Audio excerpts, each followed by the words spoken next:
আওয়ামী লীগের উপর নমনীয় আচরণ করার কোনো কারণ এখানে নেই।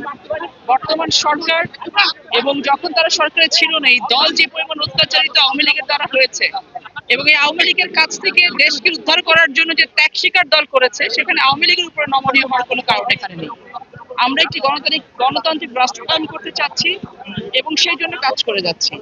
সেক্ষেত্রে আমাদের যা যা করণীয়, এয়ারপোর্টের সিকিউরিটির কথা বলছেন, রেগুলার সিকিউরিটি, এখানে তেমন কোনো কাহিনী লুকিয়ে নাই যেটার জন্য একটা স্টেটমেন্ট করতে হবে।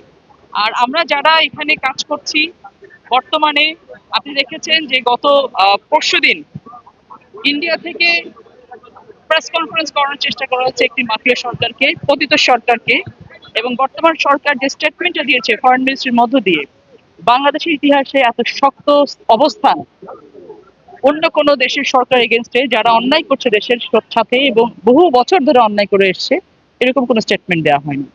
সেক্ষেত্রে এই ধরনের কোনো প্রশ্নই ওঠে না। পদ্মার চরে বেশ কিছু ঘটনা ঘটে, পুরোটাই ঘটে হচ্ছে আপনার ওই চরকে কেন্দ্র করে। তো সেখানে আইন শৃঙ্খলা রক্ষাকারী বাহিনীর সাথে সবসময় আমরা একটা ইন্টারাকশনে থাকি, তাদের সাথে কোঅর্ডিনেশনে থাকি।